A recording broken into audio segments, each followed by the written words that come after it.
क्या कभी ऐसा हो सकता है कि एक बहुत ही शक्तिशाली राजवंश इतिहास के पन्नों से जैसे गायब ही हो जाए और फिर सदियों बाद एक पूरे आधुनिक राज्य को अपना नाम दे दे?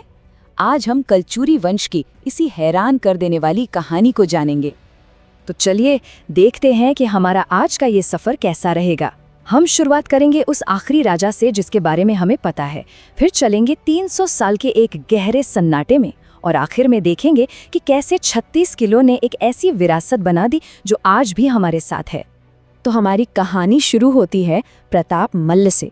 ये कलचुरी वंश के वो आखिरी राजा थे जिनका हमारे पास पक्का रिकॉर्ड है।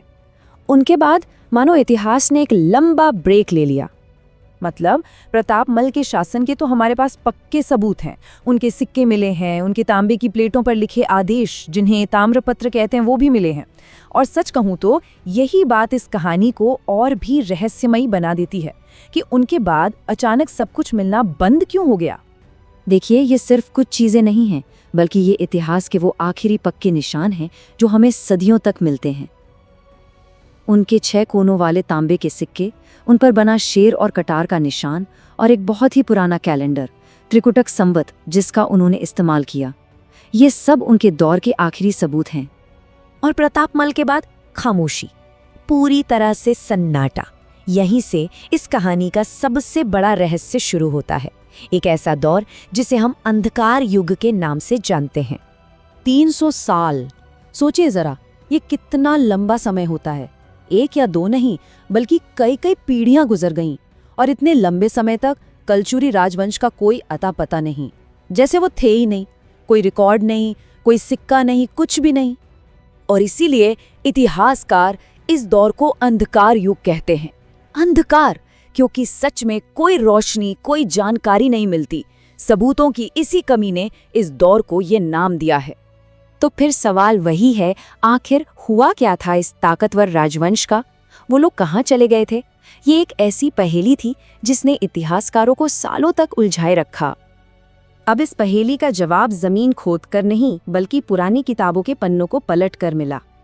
एक इतिहासकार हुए बाबू रेवाराम। उनके काम में हमें इस सवाल का पहला जवाब मिलता है।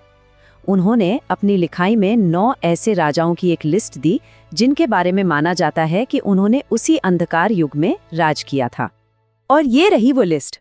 अब इसमें एक दिलचस्प बात देखिए, पहले 4 राजाओं के नाम के साथ सिंह लगा है और बाद के 5 के साथ साए। मतलब उस दौर में भी जब कोई रिकॉर्ड नहीं बन रहा था, वंश के अंदर कुछ तो बदलाव हो रहा था। तो भले ही ये अंधकार युग था, पर ऐसा नहीं है कि कुछ हो नहीं रहा था। पर्दे के पीछे बहुत कुछ चल रहा था। पहली बार मुगलों को इस राज्य के बारे में पता चला, राज्य का बंटवारा हुआ और रायपुर में एक नई शाखा भी बन गई। ये सब उसी दौर में हुआ।